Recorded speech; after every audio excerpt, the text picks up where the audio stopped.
नमस्कार विद्यार्थियों, मैं दिन पारिक स्वागत करता हूं आपका जीके बाय डीके चैनल पर। और आज का जो महत्वपूर्ण टॉपिक राजनीतिक सिद्धांतों की जो अवधारणाएं हम पढ़ रहे हैं, स्वतंत्रता, समानता, न्याय, अधिकार, ये वो आधारभूत अवधारणाएं हैं राजनीतिक सिद्धांत की जिनसे राजनीतिक सिद्धांत बनता है।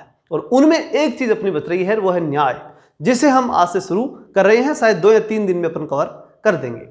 चलिए शुरू करते हैं। सबसे पहली बात कि जस्टिस जो शब्द है ना, वो लैटिन भाषा के जस्टिया से बना है, जिसका मतलब होता है जोड़ देना। मतलब न्याय का अर्थ है, तो लैटिन भाषा के अकॉर्डिंग भी देखें तो मतलब है जोड़ना। ठीक, जोड़ना मतलब सामंजस्य स्थापित करना, एक दूसरे को, समाज को आपस में जोड़ना। तो इसी बात को वहां पश्चिमी सभ्यता के अंदर न्याय स्वीकार किया गया। हालांकि भारतीय सभ्यता में भी इससे कुछ इतर तो नहीं है, अलग से तो इसमें भी कुछ नहीं बताया गया, लेकिन यहां न्याय को जो है वो आध्यात्मिक लेवल तक ले जाने का प्रयास हमेशा रहा। क्योंकि राजनीतिक सिद्धांतों के अंदर जैसे ही न्याय का टॉपिक पढ़ते हैं तो हम राजनीति विज्ञान में पढ़ते हैं, और राजनीति विज्ञान में न्याय का कंसेप्ट लेकर के आए थे यूनानी विचारक। और यूनानी विचारकों के अंदर सबसे पहले जो आए थे विशेष रूप से, हालांकि प्लेटो से भी पहले जो प्लेटो के गुरु थे, ठीक है, सुकरात, उन्होंने बड़ा योगदान दिया था न्याय के संदर्भ में। ठीक है ना, अगर आप एनसीईआरटी पढ़ेंगे तो पूरा फर्स्ट लेसन के अंदर ही आपको सुकरात के द्वारा स्पष्ट की गई न्याय की व्याख्या मिल जाएगी। लेकिन उसके बावजूद भी वो एक साइंटिफिक व्याख्या उनकी नहीं हो पाई थी, इसलिए प्लेटो से हम शुरू करते हैं। ठीक है, तो प्लेटो के अनुसार न्याय का आशय है समाज में सामंजस्य और संतुलन की स्थापना करना। अब दूसरी बात, समाज में सामंजस्य स्थापित करना और वो न्याय है, ये बात प्लेटो ने कही। लेकिन अब प्रश्न ये उठता है कि सामंजस्य बनाएंगे कैसे? भाई, जो सामंजस्य बनाएंगे मतलब जोड़ेंगे एक दूसरे से, और जोड़ेंगे तो न्याय आएगा। क्लियर है, बात समझ में आती है। जैसे कि प्लेटो ने विशेष रूप से न्याय के संबंध में डिटेल से पढ़ा था प्लेटो के न्याय में, तो इसलिए ज्यादा आपकी दिक्कत होनी भी नहीं चाहिए। लेकिन शॉर्ट में अगर मैं एक लाइन में और भी कहूं तो उसने ये कहा था कि समाज में 3 वर्ग हैं, एक शासक, एक सैनिक और एक उत्पादक, और तीनों अपना अपना काम करेंगे और एक दूसरे के मामले में हस्तक्षेप नहीं करेंगे, मतलब सामंजस्य स्थापित करेंगे। और वो सामंजस्य है तब न्याय है। और सामंजस्य स्थापित करने के लिए 2 काम आप कर सकते हैं, या तो आप दंड देंगे या फिर आप पुरस्कार देंगे। 2 में एक काम तो करना पड़ेगा। अगर सामंजस्य बनाने में कोई व्यक्ति सहयोग कर रहा है, आप पुरस्कार दे देंगे, और कोई व्यक्ति जो है उसको मतलब सामंजस्य को बिगाड़ने में सहयोग कर रहा है तो आप उसे दंड दे देंगे। यही तो रहेगा। अब हम बात करते हैं कि वस्तुतः न्याय एक जटिल संकल्पना है। एक्चुअली अगर हम देखें वास्तविकता में तो एक जटिल मतलब एक कॉम्प्लेक्स है। एक न्याय क्या है? एक जटिलता है। अब जटिलता है तो मतलब क्यों है? क्योंकि न्याय को ये तो है नहीं कि हम खड़े होकर के कह दें कि ये न्याय है भाई, ठीक है ना। अन्यथा तो फिर इतने न्यायालयों के अंदर इतने लंबे लंबे केस चल रहे होते हैं कई वर्षों तक, वो नहीं चलते। मतलब बहुत जटिल अवधारणा है। हम किसी चीज को यूं ही नहीं कह सकते कि न्याय हो गया, उसके ऊपर कई ओपिनियन आ जाएंगे फिर। इसलिए न्याय एक जटिल अवधारणा है। सामाजिक, आर्थिक, राजनीतिक, सांस्कृतिक, कई तो इसके प्रकार हैं। फिर उनमें भी कई संतुष्ट, असंतुष्ट, क्या मालूम क्या क्या होता है। लेकिन चूंकि हम राजनीतिक सिद्धांत के बारे में पढ़ रहे हैं तो हमें वही पढ़ना है जो टारगेटेड हमारे लिए उपयोगी है, अकॉर्डिंग टू एग्जाम उपयोगी है। बस वही मतलब सटीक पढ़ना है कि न्याय एक जटिल संकल्पना है। ये बात हम कर रहे थे कि जटिल है। क्यों है जटिल? इसका प्रयोग कभी नैतिक रूप में हम कर लेते हैं, तो कभी हम कानूनी रूप में करते हैं, वैधानिक रूप में, कभी सामाजिक, कभी राजनीतिक, कभी आर्थिक, मतलब अलग अलग प्रकार के रूप होते हैं इसके न्याय के। समकालीन युग में न्याय का मूल अर्थ जो माना जाता है वो सामाजिक न्याय से लिया जाता है। ये बड़ी महत्वपूर्ण लाइन है। आज की तारीख में केवल कानूनी न्याय को न्याय नहीं मानते, और सबसे टॉप अगर न्याय किसी को माना जाता है ना आज की तारीख में, वो माना जाता है सामाजिक न्याय, सोशल जस्टिस। सामाजिक न्याय को सबसे ऊपर रखा गया है आज की तारीख। जो समकालीन विश्व की हम बात करें, ठीक है ना, तो उसमें सबसे बहुत ही महत्वपूर्ण प्रश्न है, ध्यान रखना कि आज के युग की बात, समकालीन युग में न्याय का मूल अर्थ जो है वो किससे लिया जाता है? सामाजिक न्याय से। सामाजिक न्याय शब्द एक वृहद शब्द है, फिर ये भी कोई छोटा शब्द नहीं है, ये बहुत बड़ा शब्द है, जिसमें वैधानिक, राजनीतिक और आर्थिक तीनों तरह के जो है न्याय सम्मिलित है। ये इसको सही कर लेना, अन्याय नहीं न्याय, ठीक है ना। ये थोड़ा मोड़ा मिस्टेक हो जाता है और आप भी पढ़े लिखे हो तो सुधार सकते हो। तो जिसमें वैधानिक, राजनीतिक और आर्थिक तीनों प्रकार के न्याय इसमें सम्मिलित हैं। यानी कि आप सामाजिक न्याय की जब बात करेंगे तो बाकी चीजें भी इसमें इंक्लूड हो जाती है, क्योंकि समाज में सब कुछ है। समाज के अंदर कानून भी होता है, समाज में राजनीति होती है, समाज में आर्थिक व्यवस्था होती है, तो सामाजिक में सब कुछ आ जाता है। इसलिए सामाजिक न्याय के ऊपर ज्यादा जोर दिया जा रहा है समकालीन विश्व के अंदर। यानी आज की तारीख में केवल कानूनी न्याय को कानून जो है न्याय नहीं माना जाता, बल्कि सामाजिक न्याय है ना, वो मेन कंसेप्ट हो गया, उसमें सब कुछ को इंक्लूड कर देते हैं, सामाजिक, आर्थिक, राजनीतिक सबको उसमें शामिल कर देते हैं। अब हम बात करें कि न्याय के दो मूल तत्व को प्रत्येक विचारक ने माना, प्रत्येक विचार के अंदर भी माना गया, ठीक है, वही बात है। तो न्याय के दो मूल तत्वों को स्वीकार किया गया। अब वो दो मूल तत्व कौन से हैं? समानता और निष्पक्षता। जब न्याय लाना है ना आपको, तो दो चीजें फिर महत्वपूर्ण हो जाती हैं। वो विशेष रूप से कौन सा न्याय? सामाजिक न्याय। और सामाजिक न्याय लाना है तो वहां दो चीजें होनी चाहिए। कौन कौन सी? एक तो समाज में सबके प्रति क्या करें आप? समानता का व्यवहार, और दूसरा निष्पक्षता का व्यवहार करें, तब वो सामाजिक न्याय पूर्णतः स्थापित होगा। और जब सामाजिक न्याय जाएगा तो निश्चित रूप से आप कौन सा ला सकते हैं? वैधानिक, राजनीतिक, आर्थिक, ये भी उसके अंदर ला सकते हैं। तो इस प्रकार एक सिस्टम आधुनिक राजनीतिक विचारक क्रिएट करते हैं। क्या करते हैं? इसको अच्छे से वापस से तैयार कर लेना, दिमाग को अच्छी तरह से तैयार होना चाहिए आपके कि किस प्रकार से सामाजिक न्याय स्थापित होगा। पहले तो ये, तो दो चीजों से, कौन कौन सी चीजों से? समानता और निष्पक्षता। इन दो चीजों से तो आएगा सामाजिक न्याय। फिर सामाजिक न्याय आएगा तो ऑटोमेटिक कौन कौन सा आ जाएगा? वैधानिक, राजनीतिक और आर्थिक न्याय उसमें आ जाएगा। यह है समकालीन रूप में अगर हम देखें, आधुनिक रूप में अगर हम देखें, तो न्याय का मतलब यह निकलता है। हालांकि हमने देखा शुरू से प्लेटो के बारे में, तो प्लेटो ने तो स्पष्ट कहा था कि समाज में सामंजस्य स्थापित करना ही क्या है? न्याय है। और आधुनिक रूप में भी हमने देख लिया कि सामाजिक न्याय ही सब कुछ है। ठीक है, आगे बढ़ते हैं। अब जो बात आती है अरस्तु के संबंध में, प्लेटो के बाद अरस्तु आते हैं वैसे तो, लेकिन हमने एक इंट्रोडक्शन पार्ट के रूप में चीज देखी शुरू से एंड तक, कि शुरू में प्लेटो ने क्या कहा था और एंड में आज क्या है, वो तो हमने देख लिया। लेकिन जब बात कर रहे हैं किसकी? अरस्तु की, तो क्या है? तो न्याय क्या है? इस न्याय का से नहीं, अरस्तु के अकॉर्डिंग जो न्याय है, अरस्तु का जो न्याय है, उसमें क्या आता है? सामाजिक नैतिकता से है। मतलब सीधी सी बात है कि अरस्तु का न्याय is equal to social ethics, सामाजिक नैतिकता। ठीक है ना, यह बड़ी महत्वपूर्ण बात है। सामाजिक नैतिकता को ही अरस्तु ने क्या माना था?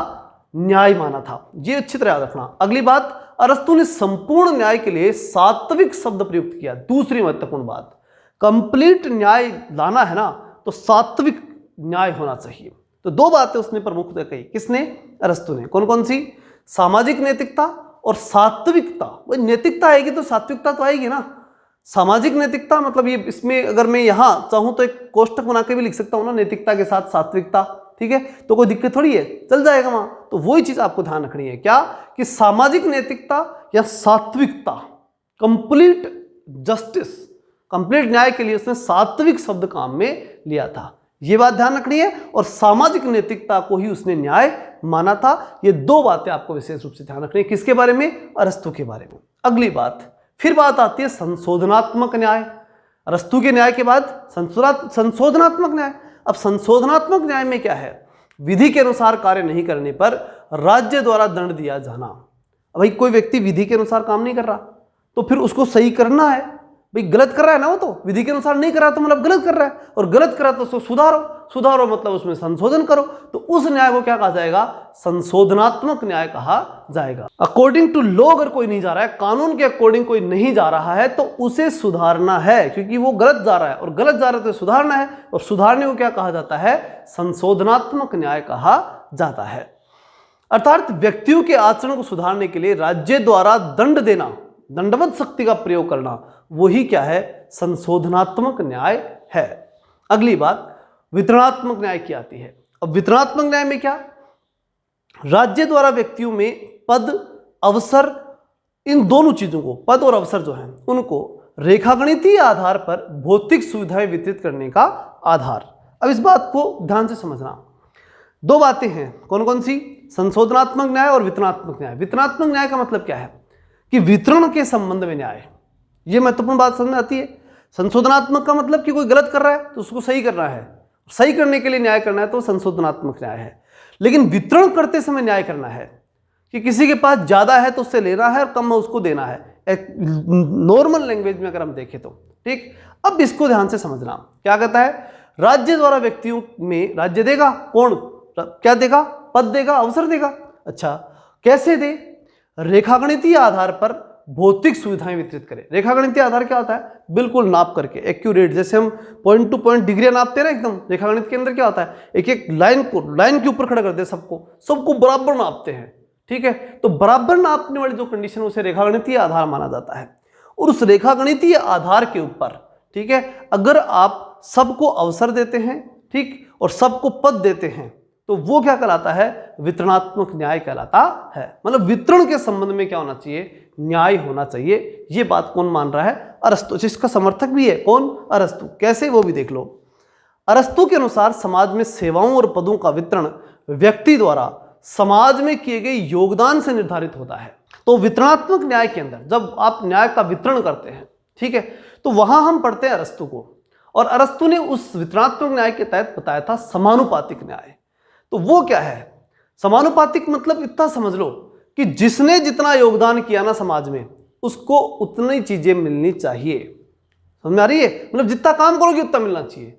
समाज के लिए किसी व्यक्ति ने कितना किया, जितना किया उतना ही समाज उसको देगा। इसे क्या कहते हैं? सम अनुपातिक न्याय। अनुपात के अकॉर्डिंग न्याय उसे देना है। और अगर आपसे सीधा पूछा जाए क्या कि भाई वितरणात्मक न्याय क्या होता है, तो इतना सा बता देना कि रेखागणितीय न्याय क्या कहलाता है? वितरणात्मक न्याय कहलाता है। इसको एक बार और देख लो इसमें, ठीक है, कैसे? क्योंकि अगर डायरेक्टली इससे पूछे तो हो सकता है अरस्तु का कॉन्टेक्स्ट न दे करके और डायरेक्टली पूछ ले, तब क्या करना आपको वो देखो। राज्य द्वारा व्यक्तियों के पद और अवसर एवं रेखागणितीय आधार पर भौतिक सुविधाएं ये वितरित करने का आधार क्या होता है? वितरणात्मक न्याय होता है। मतलब वितरण करने का एक आधार, वो वितरणात्मक न्याय के रूप में माना जाता है। क्लियर है? तो उसी में क्या आता है फिर? समानुपातिक न्याय आता है, जो अरस्तु ने दिया था। और समानुपातिक न्याय क्षेत्र याद रखना आपको। और वो क्या होता है? समानुपातिक न्याय का मतलब होता है अनुपात में न्याय। इसका मतलब ये हुआ कि जितना आपने समाज के लिए किया, समाज उतना आपको देगा, और यही न्याय है। ठीक है, अकॉर्डिंग टू अरस्तु। क्लियर? चलिए, अब बात आती है न्याय का आयाम। न्याय के जब आयामों की बात करते हैं तो सबसे पहला आयाम आता है न्याय का नैतिक आयाम। और नैतिक आयाम क्या कहता है? व्यक्ति द्वारा अपने कर्तव्यों का पालन करना न्याय है। ठीक है, हम अपने कर्तव्यों का पालन करें, वो न्याय है। तो वो नैतिक रूप हो गया ना। दूसरा, न्याय का ये आधार या आयाम जो है वो प्राचीन यूनानी राजनीतिक चिंतकों के द्वारा परिभाषित किया गया। लेकिन ये ध्यान रहे, यूनानी ही नहीं, हर जगह के भारतीय चिंतकों में भी यही कहा गया है, कर्तव्य का पालन करना ही न्याय है। और वही बात ये लोग कर रहे हैं। ठीक है, तो नैतिक न्याय हो गया। फिर दूसरा आया वैधानिक आयाम। न्याय का वैधानिक आयाम क्या है? कि वैधानिक रूप से न्याय का अभिप्राय है कि विधि के उल्लंघन के परिणाम स्वरूप जो दंड प्राप्त हो उसे लेना। भाई जैसे मान लीजिए आपने कानून का उल्लंघन किया, कानून ने आपको सजा दी, और वो अगर आपको प्राप्त हुई, आपने ली, तो वो क्या है? न्याय है। समाज में क्या स्थापित हुआ? न्याय हुआ। ठीक है, तो मतलब कानून तोड़ने के कारण से जो दंड मिलना चाहिए वो दिया गया, तो इसका मतलब समाज में न्याय स्थापित है। विधि का शासन सुनिश्चित करना ही न्याय है। अगर किसी ने पेपर आउट करवाए तो उसे सजा मिलनी चाहिए, और वो मिलनी चाहिए, वो क्या है? न्याय। और उसे एकदम बिल्कुल मृत्युदंड तक मिलना चाहिए, वो सही रूप में न्याय उसका हो जाएगा। ठीक है ना। समाज में सभी व्यक्तियों को विधि के समक्ष समान मानना, कानून के समक्ष सबको समान मानना, विधि का निष्पक्ष प्रयोग करना, मतलब कानून है उसके सामने सब बराबर है। अब जो महत्वपूर्ण प्रश्न आता है वो ये कि इसके समर्थक कौन थे? जैसे इसके समर्थक यूनानी थे, तो उसके समर्थक कौन है? वैधानिक समानता के। वैधानिक रूप से न्याय के समर्थक कौन है? तो बेंथम है, ऑस्टिन है, ये दो व्यक्ति हैं जो वैधानिक न्याय के प्रमुख समर्थक माने जाते हैं। दोनों के नाम याद रखना, वैधानिक शब्द आते हैं, दोनों आएंगे सबसे आगे, चाहे वैधानिक समानता हो, चाहे वैधानिक न्याय हो। कौन आएंगे? बेंथम और ऑस्टिन, क्योंकि कानून पे जोर देने वाले व्यक्ति हैं, कानून के स्टूडेंट थे। अब देखिए हम राजनीतिक आयाम को, तो प्रत्येक व्यक्ति को शासन व्यवस्था में भागीदार होना या भागीदारी देना।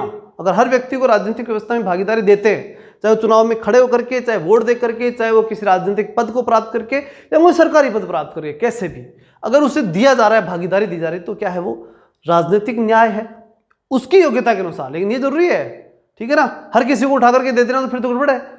मतलब जिसमें जितनी योग्यता उतना राजनीति में, राज्य में भागीदारी, वो क्या है? राजनीतिक न्याय है। तो राजनीतिक रूप से सभी को समान माना जाता है। फिर बात आती है न्याय का सामाजिक आयाम। राजनीतिक आयाम के बाद कौन सा?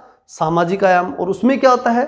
लिंग, जाति, धर्म, जन्म स्थान और प्रजाति इत्यादि के आधार पर भेद न करना क्या है? न्याय है। इन सबके आधार पर कोई भेद नहीं किया जाए, वो क्या हो जाता है? न्याय हो जाता है। वर्तमान में सामाजिक न्याय का व्यापक अर्थ लिया जाता है। सामाजिक न्याय मैंने बता ही दिया था शुरू में ही कि सामाजिक न्याय आज की तारीख में समकालीन विश्व में सबसे महत्वपूर्ण कंसेप्ट है। न्याय का सबसे मजबूत रूप कौन सा है? सामाजिक न्याय। उसमें सारे इंक्लूड हो जाते हैं फिर। तो इसलिए यहाँ क्या कहा जा रहा है कि वर्तमान में सामाजिक न्याय को व्यापक अर्थ में लिया जा रहा है, जिसमें सामाजिक, आर्थिक और राजनीतिक तीनों सम्मिलित हो जाते हैं। और जब हम सामाजिक न्याय की बात करते हैं तो एक महत्वपूर्ण विचारक आता है, इसका नाम है कार्ल पॉपर। उन्होंने सामाजिक न्याय की अवधारणा कहाँ दी? तो उन्होंने किताब लिखी थी piecemeal social engineering and utopian social engineering. तो सोशल इंजीनियरिंग के बारे में, सोशल इंजीनियरिंग सामाजिक न्याय हो गया एक तरह का, ठीक है।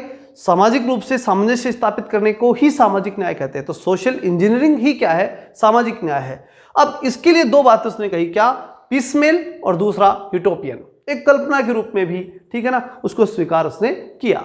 तो इतना ध्यान रखना कि कार्ल पॉपर वैसे कल्पनावादी ही था और उसके अकॉर्डिंग ही उसने बात रखी थी। और सोशल इंजीनियरिंग या सामाजिक न्याय के संबंध में इसने, सामाजिक न्याय के संबंध में ध्यान रखना, सामाजिक न्याय के संबंध में कार्ल पॉपर ने बहुत अच्छे विचार इसमें इस बुक के अंदर रखे हैं। तो ये बुक की याद रखनी है आपको, ठीक है ना, क्योंकि निश्चित रूप से इसमें क्या लिखे हैं? सामाजिक न्याय के विचार। तो उसमें जानने की अपने को आवश्यकता भी नहीं है। अगली बात, आर्थिक आयाम की हम बात करें तो मार्क्सवादियों और समाजवादियों के अनुसार न्याय का मूल अभिप्राय है वो है आर्थिक न्याय। जब भी आर्थिक शब्द आए ना तो मार्क्सवादी याद रखा करो, क्योंकि मार्क्सवादियों को किस बात से मतलब है? आर्थिक से। चाहे वो आर्थिक समानता हो, चाहे वो आर्थिक न्याय हो, ठीक है ना, उनको पैसे से मतलब है। तो न्याय का मूल अभिप्राय क्या है? समाज में सभी को मूलभूत आर्थिक संसाधन उपलब्ध कराए जाए। अब उन्हीं में एक विचारक है ब्रायन बेरी। ब्रायन बेरी की एक महत्वपूर्ण प्रसिद्ध रचना है, उसका नाम है वाई सोशल जस्टिस मैटर, 2005 में लिखी थी। बहुत महत्वपूर्ण बुक है। तो इस किताब को सीधा याद रखना है। सीधा प्रश्न पूछा था इसमें, डायरेक्टली फैक्ट है कि why social justice matter, social justice matter क्यों करता है? तो याद रख लेना, ब्रायन बेरी इसके लेखक है, यानी बोर खाने के लिए जरूरी है, ठीक। अगली बात, बेर खाने के लिए जरूरी है क्या? Social justice.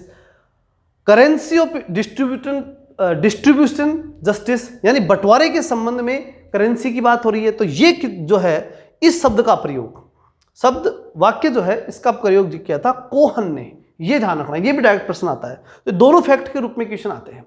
करेंसी, तो कैसे करेंसी और कैसे कोहन, ये याद रखना। करेंसी के साथ डिस्ट्रीब्यूटर जस्टिस आ जाए ना, तब तो क्या करना है? कोहन करना है। और वाई सोशल जस्टिस में ब्रायन बेरी करना है, ये याद रखना आपको। अगली बात आती है, अब जो कंसेप्ट आता है वो है कि न्याय के मानदंड क्या है। न्याय के मानदंडों की हम बात करें तो तीन प्रमुख मानदंड इसके हम मान सकते हैं। सबसे पहले आवश्यकता के आधार पर वितरण, दूसरा क्षमता या अधिकारिता के आधार पर वितरण, और तीसरा अर्हता के आधार पर वितरण। पहले तो तीनों को समझ लो क्या कहना चाहता है कि भाई न्याय का मानदंड है, भाई कब न्याय हुआ, ये तो बात है कि न्याय किसको आप मानोगे, मानदंड क्या है न्याय का। तो वो ये कि आवश्यकता के आधार पर वितरण हो जाए, हर व्यक्ति को उसकी आवश्यकता के अकॉर्डिंग मिल जाए, ठीक है, जितनी उसको आवश्यकता, जैसे मार्क्सवादी कहते हैं कि जिसको जितनी आवश्यकता उतना मिलना चाहिए, वही न्याय है। तो वो एक। तो दूसरा क्षमता या अधिकारिता के आधार पर, कि जिस व्यक्ति की जितनी अधिकारिता है, जैसे रॉबर्ट नोजिक के बारे में पढ़ेंगे इसमें, ठीक है, वो जितनी अधिकारिता रखता है उतना उसको मिल जाए, जितना अधिकार रखता है उतना उसे मिले, वो न्याय है। और तीसरा जितनी अर्हता रखता है, ठीक है, इसमें हम जॉन रॉल्स को पढ़ लेते हैं। तो तीन प्रकार की अधिकारिता इसके अंदर, तीन प्रकार का न्याय जो है उसमें आता है। सबसे पहले आवश्यकता के आधार पर वितरण जैसे मार्क्स, फिर अधिकारिता के आधार पर जैसे नोजिक, और फिर हम पढ़ते हैं अर्हता के आधार पर जैसे जॉन रॉल्स के बारे में। तो ये तीन प्रकार के मानदंडों के आधार पर हमें क्या मिलता है? न्याय मिलता है। हम सबसे पहले आधार की तरफ चले तो आवश्यकता के आधार पर न्याय। आवश्यकता के आधार पर मतलब जिसको जितनी आवश्यकता उतना मिल जाए, वो न्याय है। आवश्यकता के आधार पर वितरण के मानदंड का समर्थन मूलतः मार्क्सवादी करते हैं, ये बात मैंने बता दी। योग्यता अनुसार काम, आवश्यकता अनुसार प्राप्ति, वो न्याय है। मतलब जितनी आवश्यकता उतना मिल जाए, वो मेरे साथ न्याय है। ये कौन कहते हैं? मार्क्सवादी। क्रिटिक ऑफ द ग्रोथा प्रोग्राम 1875 के उन्होंने कहा था क्या कि उचित वितरण की मांग उन्होंने यहां उठाई थी और कहा था कि उचित वितरण होना ही क्या है? न्याय है। ठीक, तो दो बातों का समर्थन कर दिया ना, उचित वितरण का भी कर दिया और आवश्यकता के अनुसार मिले इस बात का भी कर दिया। तो प्रश्न का ध्यान रखना कि उचित वितरण वाली बात मार्क्स ने कहां की थी? क्रिटिक ऑफ द ग्रोथा प्रोग्राम में कही थी। और वैसे इनका पूरा बेस किस पे टिका हुआ है? आवश्यकता के आधार पर न्याय देने पर। ठीक है, मार्क्स के अनुसार प्रत्येक व्यक्ति अपनी क्षमता के अनुसार कार्य करेगा और उसे उसकी आवश्यकता के अनुसार प्राप्त होगा। तो ये मार्क्स की बात है, इसी तरह मैंने बार बार कही है, योग्यता अनुसार काम करो, आवश्यकता अनुसार प्राप्ति होगी। किसने कही थी? मार्क्स ने बात कही थी। अर्थात आवश्यकता के आधार पर मिल जाए ना व्यक्ति को, तो वही क्या है? न्याय है। मार्क्सवादियों के न्याय की संकल्पना को उपचारी न्याय भी कहा जाता है। ये टर्मिनोलॉजी याद रखना कि उपचारी न्याय किसके न्याय को कहा जाता है? तो मार्क्सवादियों के न्याय को उपचारी न्याय की संज्ञा भी दी जाती है। नेक्स्ट बात आती है अधिकारों के आधार पर वितरण। दूसरा, पहला तो हमने जान लिया आवश्यकता के आधार पर वितरण का मानदंड, और दूसरा मानदंड कौन सा है? अधिकारों के आधार पर वितरण का मानदंड। और ये डायरेक्टली किससे कनेक्ट होता है? रॉबर्ट नोजिक से। इसको देखेंगे अब। इस मानदंड के समर्थक नव उदारवादी विचारक हैं, और नव उदारवादी विचारकों में रॉबर्ट नोजिक का नाम प्रमुख रूप से आता है। ठीक, मतलब हम अपने अधिकारों के लिए नाक की लड़ाई बोलते हैं ना, नोजिक, नाक की लड़ाई यानी अधिकार नहीं छोड़ेंगे, नाक की लड़ाई है, ऐसे याद रखना। तो नोजिक जो है वो अधिकारों के आधार पर न्याय की बात करते हैं। न्याय का अधिकारिता सिद्धांत पूछा जाएगा आपको, तो वो किसका बताना है? रॉबर्ट नोजिक का। क्लियर? तो रॉबर्ट नोजिक के अनुसार न्याय का आधार पात्रता अथवा योग्यता होना चाहिए। ठीक है, पात्रता अथवा योग्यता, मतलब जिसको जितना अधिकारी है ना, वो जितना। न्याय का अधिकारिता सिद्धांत मतलब जिस चीज का व्यक्ति जितना अधिकारी है उतनी चीज उसको मिलनी चाहिए, वो न्याय है। नोजिक के अनुसार न्याय का आधार पात्रता अथवा योग्यता होनी चाहिए। ठीक है ना, जितना वो पात्र है उतना दे दो उसको। इनके अनुसार वस्तुओं का वितरण व्यक्ति द्वारा समाज के लिए किए गए योगदान के अनुपात में होना चाहिए, मतलब व्यक्ति समाज के लिए कितना योगदान करता है। जैसे अरस्तु ने भी यही कहा था, अरस्तु ने भी एक टर्मिनोलॉजी दूसरी काम में ली थी, नाम दूसरा काम में लिया था, वो था आनुपातिक न्याय, कि समाज में जितना व्यक्ति करता है उस अनुपात में उसको मिलना चाहिए। यहां थोड़ा सा नाम बदल गया उसका, बात वही करना चाहते हैं दोनों, अरस्तु भी नोजिक भी, लेकिन दोनों का जो है, दोनों की टर्मिनोलॉजी, दोनों के जो नाम है ना वो अलग अलग है। जैसे आपसे पूछा जाए कि समानुपातिक न्याय की अवधारणा किसने दी, तो अरस्तु ने दी। लेकिन आपसे पूछा जाए कि न्याय का अधिकारिता सिद्धांत किसने दिया, तो नोजिक ने दिया। अब बात है कि अंतर क्या है, तो वो केवल अनुपात तक सीमित रह गया। कौन? अरस्तु अनुपात तक ही रह गया। ठीक है, कि जिस व्यक्ति ने जितना समाज के लिए किया उतना उसे मिल जाए, ये अनुपातिक न्याय है, खत्म बात। लेकिन यहां वो कह रहा है नोजिक, वो क्या कहता है कि जिसमें जितनी योग्यता है, अधिकार जितना रखता है, ठीक है ना, अधिकारिता, उसकी अधिकारिता कितनी है, उसमें योग्यता कितनी है, उसमें पात्रता कितनी है, वो भी देखनी पड़ेगी आपको। ठीक है ना, अनुपात ही नहीं, योग्यता भी देखनी पड़ेगी। ठीक है, कि कोई व्यक्ति कितना योग्य है। आप भाई समाज के लिए किसने खूब काम किया, लेकिन उसके बावजूद भी उस व्यक्ति को कुछ बनाने लायक वो व्यक्ति है नहीं, उसे आप प्रधानमंत्री नहीं बना सकते, मुख्यमंत्री नहीं बना सकते, ऐसा कुछ ना कुछ उसमें कमी है। ठीक है, पर्सनली उसमें कोई कमी है, तो हालांकि उसने समाज के लिए खूब किया, लेकिन उसके बावजूद भी नहीं बना सकते, मतलब उसका वो पात्र नहीं है। ये बात कौन कहता है? नोजिक, कि पात्र भी होना चाहिए। व्यक्ति केवल समाज के लिए करे इतना काफी नहीं है, इसके साथ साथ तो पात्र भी होना चाहिए, योग्य भी होना चाहिए। तो इसे अधिकारिता सिद्धांत कहते हैं। तो दोनों का अंतर समझ में आ गया। समानुपातिक न्याय अरस्तु का, ठीक है, अनुपातिक या समानुपातिक न्याय, और अधिकारिता सिद्धांत नोजिक का। ठीक है, आगे देखते हैं।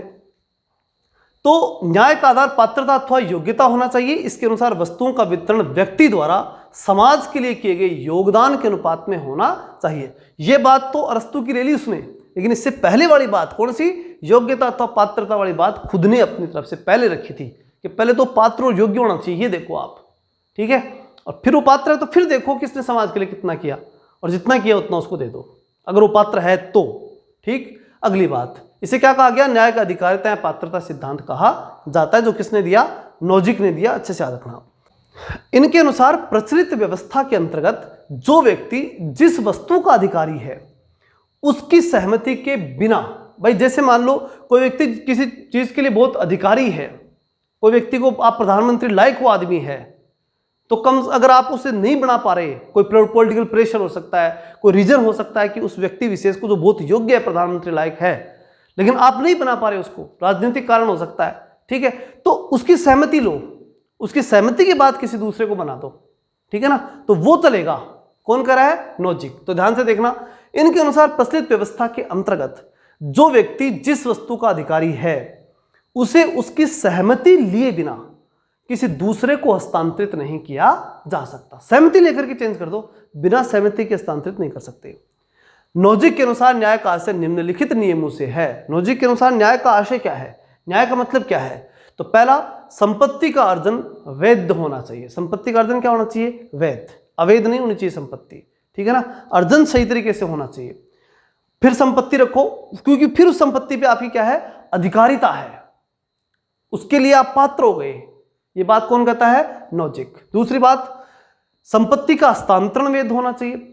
अब आप किसी को दूसरे को संपत्ति दे रहे हो तो वो भी वैध होनी चाहिए। वो भी ऐसे नहीं कि आप किसी दूसरे की उठा करके दूसरे को दे दो, ठीक है, और खुद का नाम कर लो, ये नहीं होना चाहिए, ठीक है।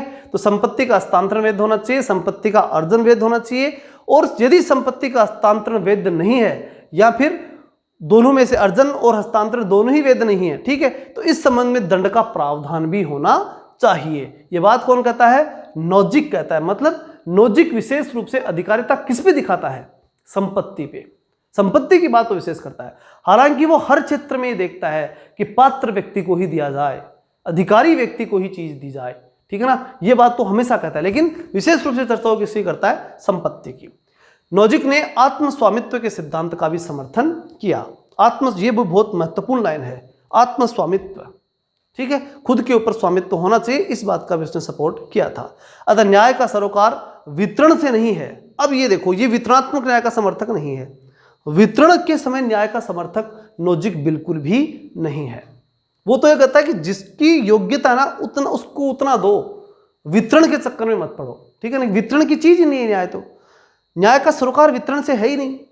न्याय सामाजिक नहीं है, बल्कि न्याय प्रक्रियात्मक है, ये प्रोसेसिंग है। जितना वो बढ़िया कर रहा है, जितना वो पात्र बन रहा है, उसका उतना दे दो। प्रक्रिया है तो प्रोसेस है।